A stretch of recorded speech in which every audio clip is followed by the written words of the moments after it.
It's actually very fitting that today's video is all about mistakes, because I've just made the ultimate mistake with a capital M, which is picking out the clean leggings off the washing maiden, putting them straight on and realising that they're still maybe 15% damp. So the waistband in particular is feeling very soggy right now. Hey guys, welcome back to my channel. I hope you're all doing really well. I feel like no one's doing really well right now. Just feels like rubbing salt in the wound slightly. Hope you're doing. I think it was summer of last year, wasn't it? I was quite regularly vlogging, showing you a lot of the house progress, every single little DIY job that I had to do. I was whacking the camera on and taking you along for the journey. And it probably looks exactly the same as when you last saw it 6 months ago. There's been very little to report back on and keep you in the loop with.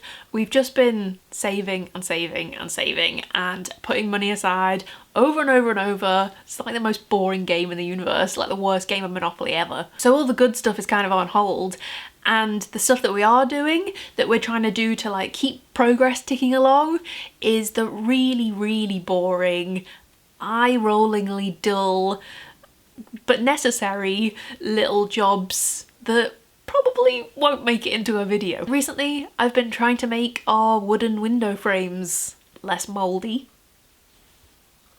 I will actually do a house chill out homey vlog at some point soon, because I really want to fill you in on all the dilemmas that we've been having trying to do this bloody bathroom.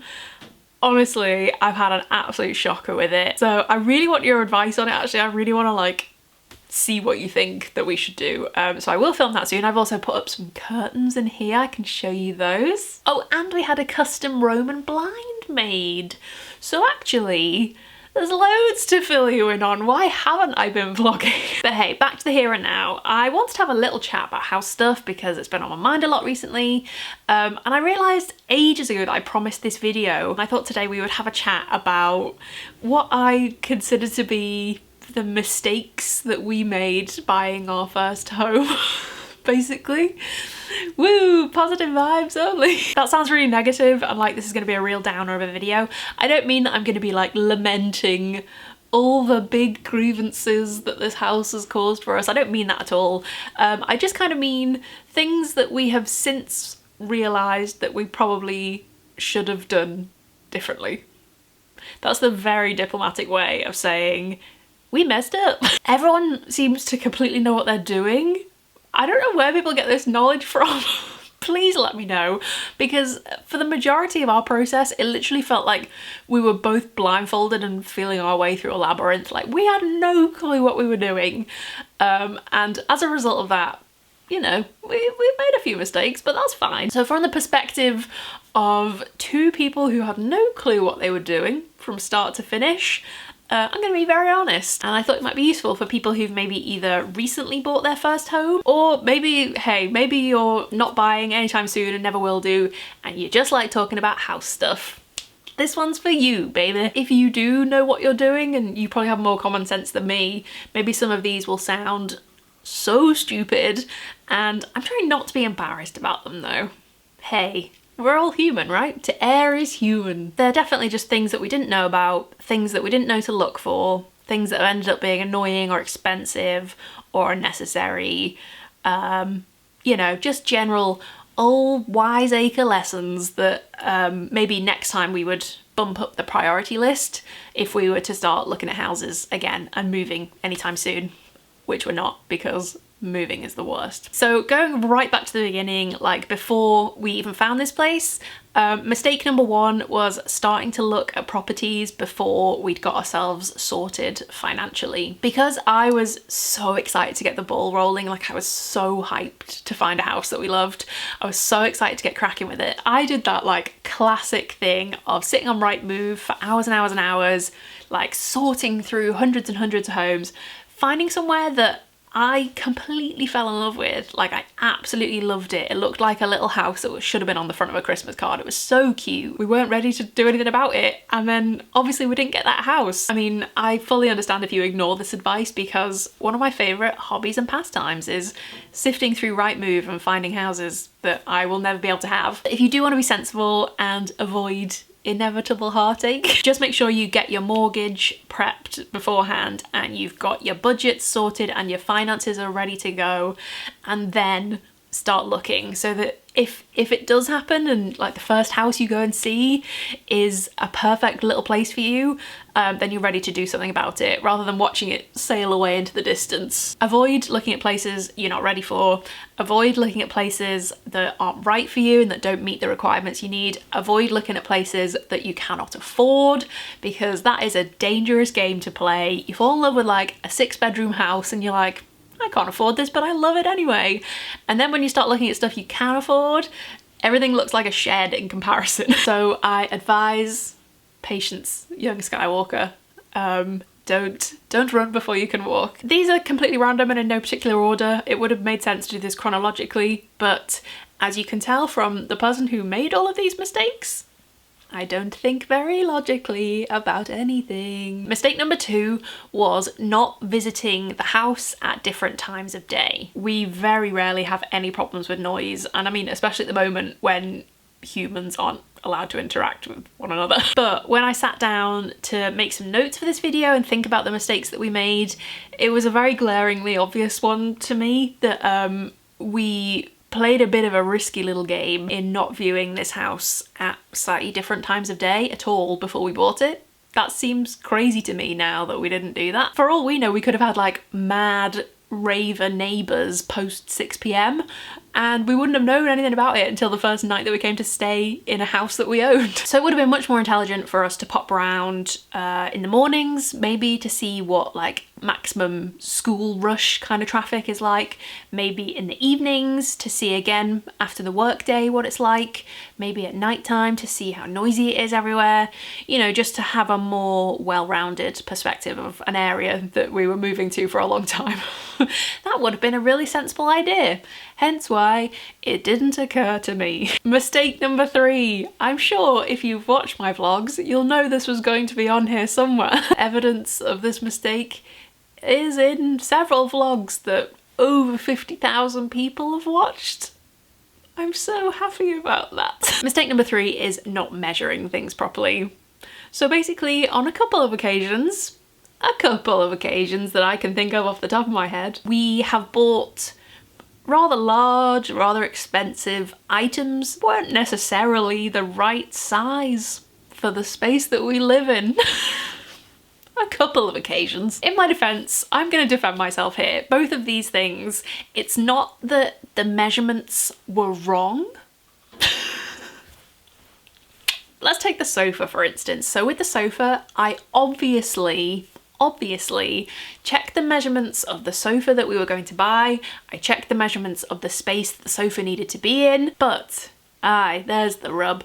The problem is that I'm not a trigonometry expert, so it didn't occur to me that when buying a sofa or any large piece of furniture really, as well as just measuring the size of the item, you also have to measure the size of a doorway, the height of a ceiling, the projection of the angle in which the sofa will be travelling to reach the living room. So because I'm not a trigonometry expert and I copied all my maths homework from ages 11 to 16, it didn't occur to me that the angle of our front door into the living room, the drop in ceiling, etc, it's all there in the vlogs if you'd like to go and watch it back. But luckily, I am a Taurus who owns a screwdriver, so by hook or by crook, that sofa was getting into our living room. That day was a struggle, emotionally and physically and metaphorically and spiritually. And as for the fridge, also not as stupid as it might seem, because I purchased the fridge knowing that it indeed would not fit in our kitchen,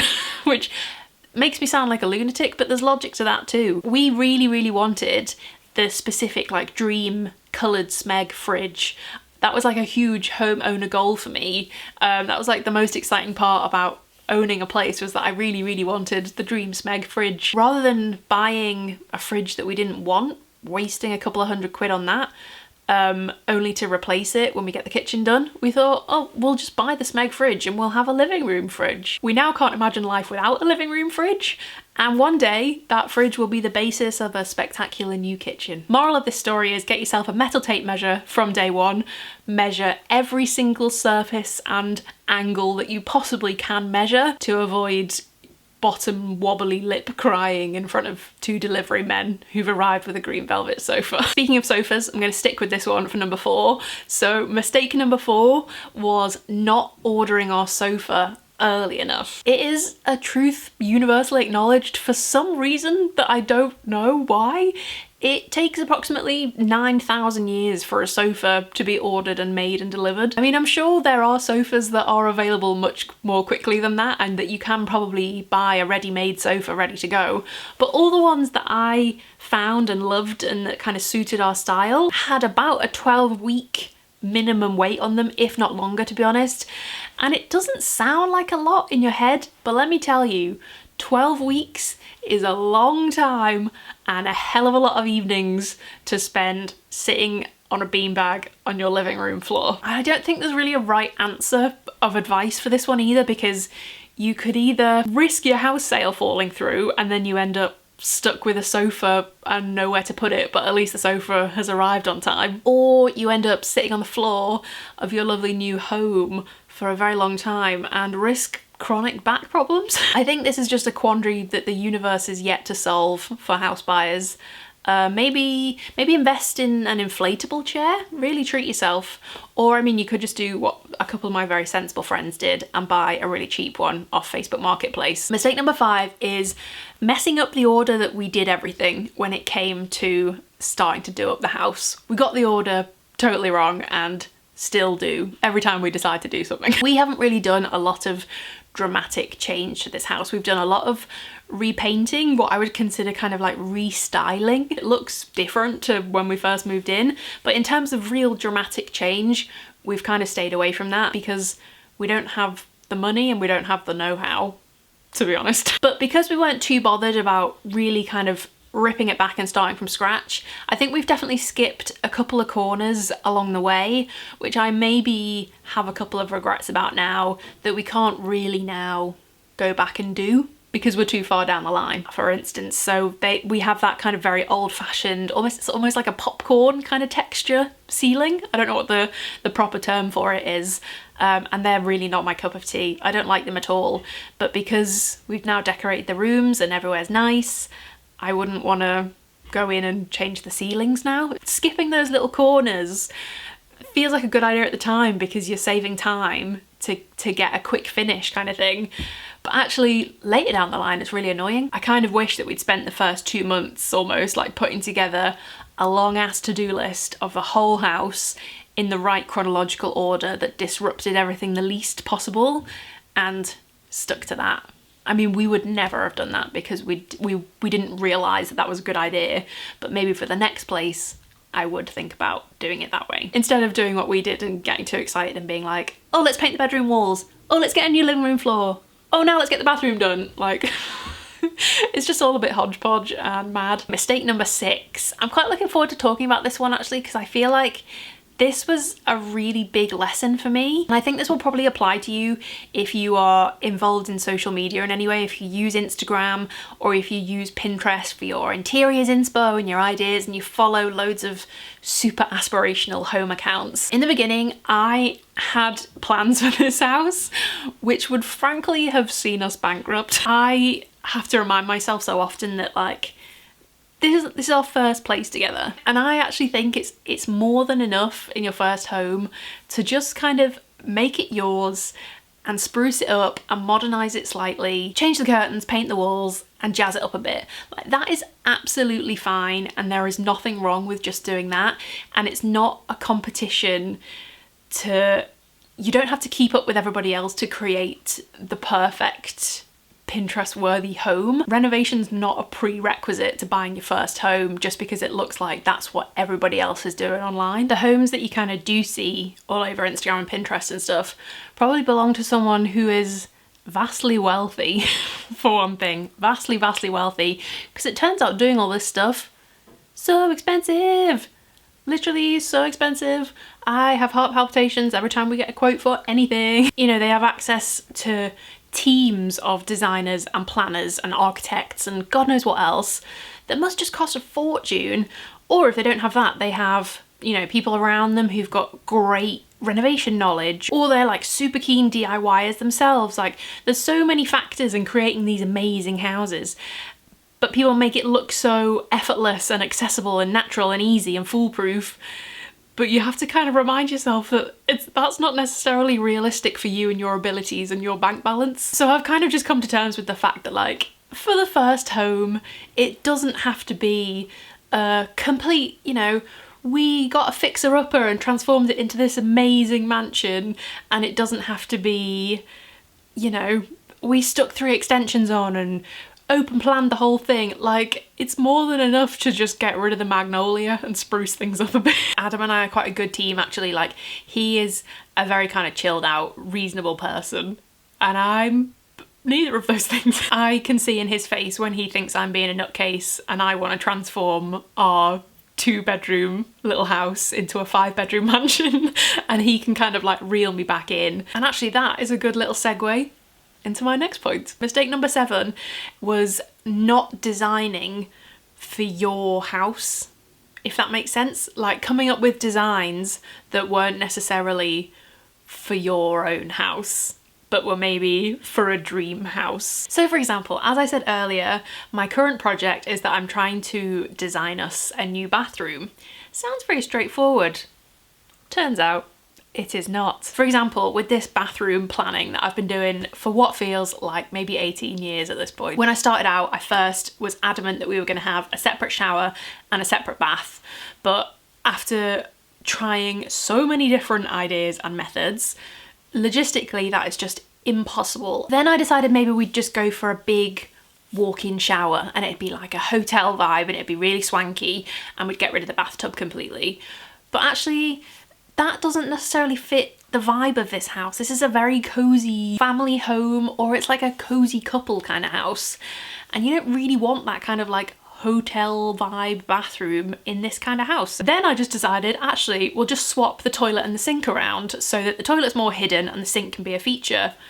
Turns out we can't do that either because of the way that the plumbing is laid and the type of old-fashioned house that this is. So just because you have this like lovely design in your head and you think that's the best option to go for, it's not necessarily like a copy and paste job into your own space. Like, you have to consider what the space needs rather than what you necessarily want the most. There's some ideas that you just have to save for next time, and it's a bit of a bitter pill to swallow because obviously you've spent so much money and you think, I've spent this much, why can't I just move my toilet? So number 8 is not moving away from London. This one is obviously a bit more niche and obviously won't apply to many people, I guess, but I've been thinking about it a lot recently. It's something we've talked about a lot recently, and I thought I'd include it because I guess it applies to anyone really who's got a specific area in mind, or maybe you live in another city, or you kind of pick somewhere that's more expensive, and maybe this year was not the right time to do that because of Miss Rona. So we bought this house in Zone 2 of London, so it's kind of like outskirts of central London. The price that we paid for what we got is quite frankly ludicrous. It is doolally crazy. So in relation to that, we obviously can't ignore the fact that just a couple of months after we moved into this place, lockdown arrived. Oh hey! And I haven't seen sight nor sound nor smell of central London for, it's not far off a year since I've been in central London now. So does it even still exist? Who knows? I mean, I can see the London Eye from our bedroom, but is it just a green screen? It could well be. The commute went out the window, and I think, to be honest, like the whole concept of commuting and that kind of rat race routine, I think has probably changed forever now. But obviously nobody could have possibly seen what was about to happen when we moved in here. Nobody could have possibly predicted the post-apocalyptic zombie warfare nation that we have become. So is there too much point in worrying about this? But I guess it is quite a, you know, it's a good example and a reminder of the fact that you never ever know what's going to happen in terms of the housing market on a smaller scale. You never know whether it's going to crash and burn. You never know whether it's going to shoot through the roof. I think this was just one to kind of like acknowledge and admit to, because it's part of our bigger picture of buying this house. And I wouldn't call it a mistake because there's no way that we could have predicted what was going to come, but on reflection, it is something that we could have done differently. The next mistake is following trends too much when we were decorating. So luckily, we definitely haven't done too much of this. Mainly because like the main kind of interiors trends that are everywhere these days is like grey velvet and stuff like that, which isn't up my street. That's not my cup of tea. And in general, I quite like fairly generic interiors, really. I like things neutral, I like things bright. So there's not too much kind of leeway for where we could have gone too wrong with that, really, luckily. But there is one quite big example of this, I think, that we've done in this house, and that is painting our bedroom wall bright peach. Last January that we painted that, so we've had it for a year, which isn't too bad. And it's weird because I still really like it. I love that colour, but I've just come to realise that I just don't think it's right for that room, which is really weird because you can like something and then put it into a space and it just doesn't work. Maybe if we lived in like a Californian oceanside house, it might work. Maybe it's the fact we're in grey, rainy, coronavirus London. A bright peach wall just kind of punches you in the face too much. But whatever is going on with the peach wall, whatever I decide to do with it, I think it's a good example of like seeing something on Instagram and loving it and feeling like it fits your vibe really, really well, and then putting it into the space and then it's just not quite right, and maybe it just hasn't got the longevity that you thought it might have done originally. Try and imagine the long haul and imagine whether in a year's time you're still gonna feel the same positive way about it that you do right now. I feel like with paint, it's less of a big deal, isn't it? Because paint is there to paint over and life's too short, and if you want a peach wall, then give yourself a bloody peach wall, whatever. This mistake was not noticing smaller details when we came to view the house. So if you are able to take some kind of extremely wise, experienced elder or parent on a viewing with you, if there's anyone like that you can take on a viewing with you, please do it. I fully implore you to take someone knowledgeable along for the ride. Buy them a beer, take them out for dinner one day. So all the things that are very important, like water pressure and types of heating systems and signs of damp, things like that, straight over my head. So it's inevitable that when we did move in, along the way, like throughout the different types of weather of the year and stuff, we were going to find things that we weren't necessarily expecting to be as bad as they were. That was just inevitable. And of course, when you're buying a house, I mean, I highly recommend that you get a survey done. That will help you to make sure that your property is not like crumbling at the seams. But if you can, obviously give yourself a heads up and go into the viewing with a few things to look out for. Because if you're going in clueless, you won't know to look out for things like mouldy wooden window frames, for example, which have taken over my life. I feel like it's only now that we've been in for quite a long time and we're in kind of like a very cold time of year right now that we're realising just how mouldy our windows really are. We have single glazing in a lot of our windows, and the swimming pools of condensation that appear every morning are beautiful. I always wanted a water feature, unless you know to look out for these things when you go for a viewing. So maybe ask someone knowledgeable. If they can't go with you, get them to put a list together of stuff for you to look out for. Next mistake, romanticising the process. Big mistake, huge, especially in the UK. A big part of this has got to be that it's drilled into you so much that owning a home is just the dream and the goal, and it's the only thing to work towards, and it becomes this, you know, this big dream, especially that you'll do it with a partner and it'll be so wonderful and special, which of course it is. It all looks so smooth sailing, and it all kind of looks like you kind of picture it as a bit of a rom-com montage in your head. It's way less romantic when like you're having boiler problems and you find out you've had a major gas leak and it's a miracle you didn't explode. The video footage I got of, you know, me and Adam sitting drinking a glass of Prosecco on the laminate floor together after we got the keys. Very cute. But the day we woke up and looked up and realised that there was a damp patch covering 70% of the bedroom ceiling, less cute. The process of doing up a house and like, oh, it's a bit of a fixer-upper, we can do it together. Like the whole Disney montage that you've got in your head, it's not quite how it plays out in real life. You're probably not going to be the DIY expert that you're convinced you were born to be. It doesn't really come naturally to a lot of people. There's a reason that people study for years and years to get diplomas in these kind of very impressive skills. I think that is the general theme to all of this, really, isn't it? It's just me being a bit of a tit, thinking I was going to waltz in and build my own extensions, singing Whistle While You Work. It's not how it goes. Mistake number 12. Not using the time before we moved in wisely enough.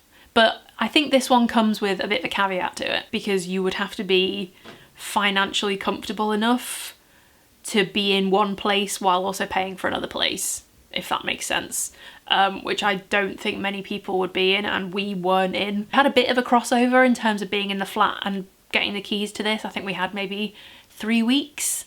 So it wasn't really long enough to do anything useful with, but it's worth bearing in mind anyway. It's maybe an idea you might be able to put to good use, because obviously if you're in a position to, it would be the absolute dream to get stuck in and get started on something in your first home while you're still renting in your last place. Move in 2 weeks later or whatever and you've made a good start on stuff. We weren't in a position to be able to do that, but if you possibly can, if you could maybe move in with relatives or something for a while and get a big job done first, so there's a big job off the list before you're in, that would be a lovely position to find yourself in. We got a bit of furniture moved over, so like the whole moving process was a bit easier because we did it in a couple of stages. So we did utilise it in that way, but we definitely could have used it better. Mistake number last one is buying too much chunky furniture kind of impulsively. I don't think this will be a surprise to anyone. I think I've spoken about this in vlogs before actually, but there's definitely a few bits of furniture that we've picked up along the way where I've kind of realised we needed something, been like, oh, that's annoying, I'll buy it, and then not really thought about how that's going to fit the bigger picture of the room later down the line. It is just a bit annoying. I don't really know what the right answer to this is, because obviously if you need storage, then you need storage, but maybe it's just buying cheap things until you figured out the rest of the room. 2 things for sure that we've bought which seemed right at the time and it felt like we needed that piece of furniture to make the space work, but then after adjusting it and turning it into, you know, a finished livable space, it's turned out that that piece has been completely superfluous to the rest of the room and what we've needed. I'd seen these really cool colourful lockers everywhere online and thought, oh perfect, I'll have a nice little pink locker. I love it as a piece. I think it's so cool, and it is really, really handy storage that you can kind of shut away and it looks nice. But it now doesn't really go with what else is going on here. Like you can see the kind of nice cozy warm vibe that's going on here. A big pink locker doesn't really fit that. And I also bought a rattan bookcase just because I really wanted a lovely rattan bookcase and didn't necessarily think, hang on a second, where am I actually going to put this? I know it's really hard and I'm the worst for it and I shouldn't even be giving this advice because I don't listen to it myself, but that's definitely a mistake to bear in mind, is like big purchases, big bulky purchases, take a step back and really like sleep on it and really think about where it's going to go and what else you're going to surround it with to make sure that it fits. Because if it doesn't fit and it doesn't work in the end, then it's going to end up on Facebook Marketplace and someone's going to get a banging bargain that you've paid for. Wow, my voice is literally going because I've been talking for so long, but I feel like I had a lot to say in this one. I feel like I'm hoping it's going to be helpful. I wish I'd kind of heard those things, you know, like manoeuvring a sofa and stuff. I wish I'd known. I should probably mention as well that we do also have a home Instagram page, which is at Staying at Lucy's. It's a little bit quiet at the moment because I'm not really doing anything photogenic. My mouldy windows don't belong on Instagram. But if you're interested in all the house stuff, that's a good place to head because that's where I put all the house updates. So thank you guys so much for watching. Nice to hang out with you, have a big cozy chat. I've now eaten a large slice of humble pie. We all make mistakes. I bet some of yours are stinkers too. Thank you guys so much for watching. I hope you're doing well and I will see you very soon with another video. Bye. Mwah. Can finally drink my coffee now. It's nice and cold. Great. Ugh.